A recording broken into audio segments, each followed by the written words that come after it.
એક નંબર. પાલ મારો પારણીએ ઝૂલે રે. 2 લાખ લીટર પાણી સ્ટોરેજ છે આ. પાણી hello guys, welcome back to my channel. મારી ચેનલમાં તમારું સ્વાગત છે. અને આજે આપણે એક જગ્યા એક્સપ્લોર કરવાના છીએ, તો આ વિડીયો એન્ડ સુધી જોજો, બહુ મજા આવશે. અને જોડે જ આપણો આ જયેશ ગટુ. તો હવે જઈએ જ આપણે લોકેશન પર ને પછી આગળ જઈને તમને વિડીયો બતાવીશું. તો ભાઈ આ પાછળ જે હવેલી દેખાય એની અંદર આપણે જઈશું અને તમને બતાવીશું કે અંદર શું શું જોવા લાયક છે, હવેલી કેવી છે. તો વિડીયો એન્ડ સુધી જોતા રહેજો. અંદરથી તો પછી બતાવીશું, પહેલાં બહારથી હવેલી જોલા કેવી દેખાય. આ જો આ એક નંબર અહીંયા કોતરણી કરીને જે બનાવ્યું છે ભાઈ, એક નંબર છે. તો આપણે હવે જઈશું આની અંદર અને તમને બતાવીએ. આ જુઓ ભાઈ, વિન્ટેજ પંખો જૂના જમાનાનો લાગે છે, કારણ કે હવેલી બી એટલી જૂની છે. અને એક નંબર છે ભાઈ લોકેશન. આ જુઓ, આ ચિત્ર કંઈક બતાવવા માંગે છે. આ સસલું છે ને આ કૂતરું છે.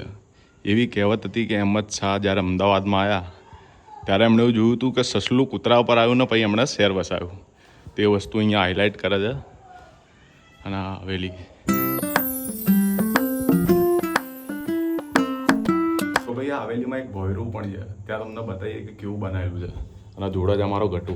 ચાલો ભાઈ, જમીનની નીચે બનાવેલું ભોયરું છે. ગુફા જેવું છે થોડું. અને આ જો મસ્ત નીચે એસી બેસી નાખેલું છે.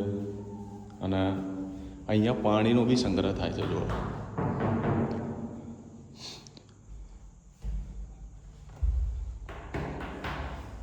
જમીનની નીચે હવેલી ઉપર છે ને, નીચે પોયરામાં પાણી સ્ટોરેજ થાય છે. અને બાજુમાં બીજો બી ટાંકો છે જ્યાં વરસાદનું પાણી સ્ટોરેજ થાય છે. અમારા જયેશભાઈ ચેક કરે. શું ચેક કરે? પાણી હે ને? છે પાણી છે કે નહીં? છે. અને ભાઈ પહેલા જમાનાનું કિચન બી જ અહીંયા જો આ ભાઈ બતાવશે. બતાવો તો ભાઈ.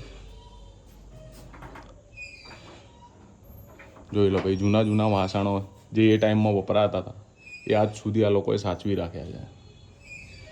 તો જુઓ ભાઈ, આ જૂના જમાનાની હવેલી છે, 400 વર્ષ જૂની. પ્યોર લાકડાનો ઉપયોગ કરીને બનાવેલી હવેલી છે ભાઈ. અને હોલ એટલા મોટા વિશાળ છે. ચાલ જઈ લો. જોઈ લો ભાઈ, અત્યારે અમદાવાદની કેવી જગ્યા ઉભો છું કે જ્યાં ચારે બાજુ અમદાવાદ જોરદાર દેખાય છે. આ આજુબાજુ તમે જોઈ શકો છો. આ અહીંયા ખાડિયા વિસ્તાર છે, આ દેખાય છે.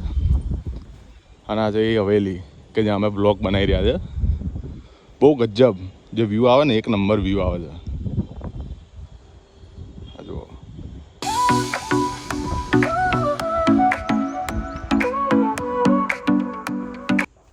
આવા કેટલા રૂમ છે ભાઈ અહીંયા? આવા મોટા મોટા. ચાલજો.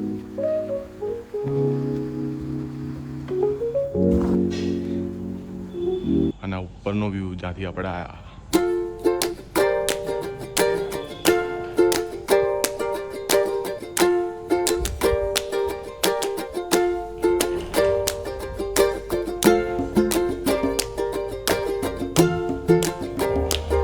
રેન હાર્વેસ્ટિંગ સિસ્ટમ છે. કમસે કમ 2 લાખ લીટર પાણી સ્ટોરેજ છે આમાં. શું વાત છે? તમે જોઈ શકો છો. જુઓ ભાઈ, અહીંયા લોકો પાણી સ્ટોરેજ કરવા માટે બનાવેલું છે. જોરદાર. કેટલું આવે? 2 લાખ જેટલું પાણી આવી જાય ને? 2 લાખ લીટર જેટલું પાણી આવી જાય એટલી ક્ષમતા છે. તો વિચારો કેટલી બધી ટેકનોલોજી એ જમાનામાં યુઝ કરી હશે. અહીંયા ઘણી બધી મૂવીઝ અને આલ્બમ સોંગ્સ પણ શૂટ થાય છે, જેનો ફોટો હું આગળ બતાવી દઈશ.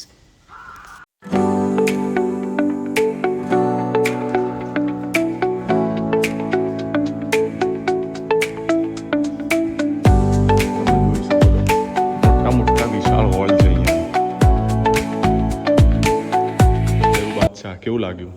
એક નંબર. હે ને? મજા આવી ગઈ ને? એક નંબર મજા આવી. ઓ ભાઈ, હવે એક ભોયરું બતાવીએ આપણે. આ ગેલેરી ભાઈ, એક નંબર વ્યૂ આવે ગેલેરીથી. તમે જુઓ ને તો ભાઈ જોરદાર જગ્યા છે. અહીંયા જે હવેલી જે નકશીકામ જે છે એમાં લાકડામાં એક નંબર છે. તો અમદાવાદમાં રહેતા હોય ને આ જગ્યા ના જોઈ હોય તો એકવાર આ જગ્યા જોવા જરૂરથી આવજો, જેનું નામ છે દીવાનજીની હવેલી. તો ભાઈ આવી જ એક્સપ્લોર સિરીઝ જોવા માટે આપણા ચેનલને સબસ્ક્રાઇબ કરી દો, અને જો તમને આવા એક્સપ્લોર વિડીયો ગમતા હોય તો તમારા માટે બીજા પણ એક્સપ્લોર વિડીયો લાવતા રહીશું. અને આપણા જયેશભાઈને પૂછે, જયેશભાઈ કેવું લાગ્યું? એક નંબર. મજા આવી ગઈ ને? મજા આવી. તો આવા બીજા વિડીયો બનાવીશું આપણે, બનાવીએ ને? તો ભાઈ ચેનલને સબસ્ક્રાઇબ કરી દેજો, આગળ બી બીજા આવા વિડીયો આવતા રહેશે. ત્યાં સુધી good bye, love you all.